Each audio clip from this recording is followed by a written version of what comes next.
আজ আবার বৃহস্পতিবার প্রিয়তমা, কিন্তু আজ কোনো বিরহ নয়। আজ দিনটা আমি বেশ ভালোই হাসি খুশি ও আনন্দের সাথে কাটাচ্ছি, কেননা আজ আমার ছোট্ট ভাগ্নেটার প্রথম জন্মদিন পালন করা হচ্ছে। দেখতে দেখতে আমার ছোট্ট মামাটারও 1 বছর হয়ে গেল। আমি, আমার পরিবার এবং আত্মীয় স্বজন সবার সাথে আমার ভাগ্নেটার জন্মদিন উদযাপন করছি। এত আনন্দ, এত খুশি, তবু মনে এক পাশ থেকে মনে পড়ে যে সবার সাথে যদি তুমিও আজ এখানে থাকতে, তাহলে হয়তো বা এই সন্ধ্যাটা আমার কাছে আরও রঙিন মনে হতো। নিজের এত এত প্রিয় মানুষের ভিড়েও আমি শুধু তোমাকেই মিস করতেছি। একটা সময় অনেক ইচ্ছে ছিল আমার সকল সুখে দুঃখে, জীবনের প্রত্যেকটা স্মরণীয় মুহূর্তে তুমি আমার পাশে থাকবা। কিন্তু দেখো, আজকে এর খুশির মুহূর্ত, এই খুশির মুহূর্তটাও আমি তোমার সাথে শেয়ার করতে পারতেছি না।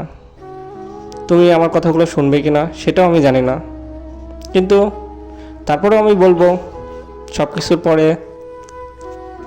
তুমি যদি জানতে পারো যে আজকে আমার ভাগ্নের জন্মদিন হচ্ছে, ওর 1 বছর পূর্ণ হলো, তুমি দূর থেকে হলেও ওর জন্য আশীর্বাদ করবে। ও যেন জীবন অনেক বড় হতে পারে, ওর বাবা মা এবং আমাদের সকলের মুখ উজ্জ্বল করতে পারে।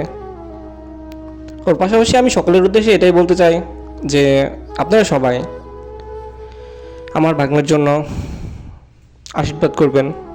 ও যেন জীবন অনেক প্রতিষ্ঠিত হতে পারে, ওর বাবা মার স্বপ্ন পূরণ করতে পারে, দেশ ও জাতির জন্য একজন সুনাগরিক হিসেবে গড়ে উঠতে পারে। এটাই প্রার্থনা করছি আপনাদের কাছে।